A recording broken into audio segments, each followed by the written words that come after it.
See the stone set in your eyes, see the thorn twist in your side, and I'll wait for you. Qu'est-ce qu'une crèche? Le mot, paraît-il, est d'origine latine, crepia, qui désigne d'abord une mangeoire pour animaux, lieu où fut placé Jésus à sa naissance dans l'étable de Bethléem, pour faire sa toute première conquête de l'existence. Et c'est cette présentation des choses qui a donné naissance à la représentation de la nativité, à une sorte de tradition vivante sacrée et consacrée par ceux qui fêtent Noël. Feliz Navidad, comme on dit par ici en Ibérie. Saint François d'Assise utilisa, lui, une grotte et y faisait figurer en grandeur nature un bœuf et un âne pour rendre cet avènement accessible à tous les pauvres en connaissance. Mais bon, mais, ce n'est pas le sujet qui pose problème, mais son rejet. Son rejet qui sème le trouble dans l'esprit de certaines mairies qui, pour ne pas se retrouver dans la dèche, crachent sur les crèches au nom d'une république laïque et non catholique. Et tous les éditorialistes leur emboîtent le pas en se passant la question comme de véritables canards laqués. Oui, au nom de la laïcité, faut-il interdire cette manifestation symbolique de la naissance du petit Jésus sur le plan local, municipal ou régional? Et ceux qui disposent de véritables cartes de prêche s'empressent de dire qu'il ne s'agit pas d'événements cultuels, mais culturels. Culturels. Ce n'est donc pas un signe religieux ostentatoire, comme on veut le faire croire, mais un miroir qui réfléchit à la France, son histoire et ses heures de gloire. Waouh, la mauvaise foi est notoire, parce qu'il ne s'agit pas du tout d'un acte de défense de la laïcité, non, mais du rejet de toute autre religiosité, comme mensonge éhonté, et qui crache sans savoir sur quoi, reçoit le crachat sur soi, n'est-ce pas? Parce qu'en vérité, ce qu'on appelle laïcité n'est rien d'autre que l'expression révélée d'une religion cachée, la religion catholique.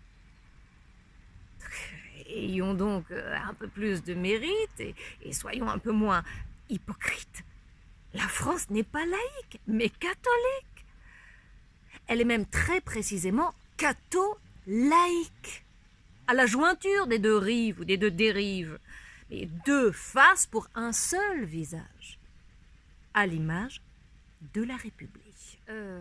Il y a eu, en effet, en 1905, séparation entre l'Église et l'État pour qu'ils apparaissent séparés et réparer par là même les dégâts causés par leur secrète union.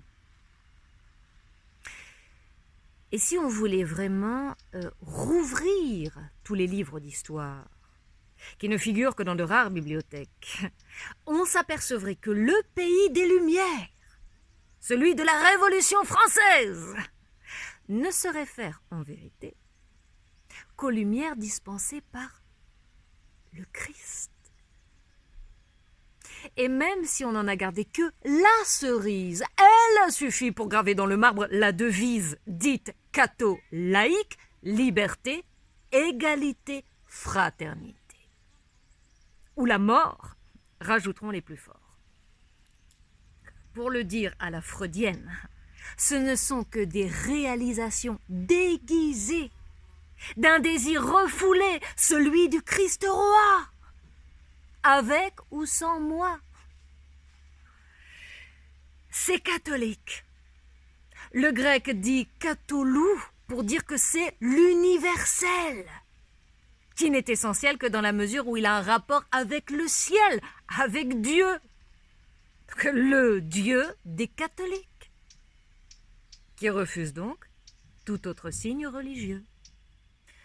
En somme, ce que nous appelons droits de l'homme ne sont de facto que des devoirs de l'homme par rapport à la religion catholique. Et c'est magnifié, mais ce n'est pas magnifique. Contribution pour tous les contribuables qui voudraient se mettre à table à la sortie de l'étable pour le vivre ensemble. On fait semblant. On fait semblant.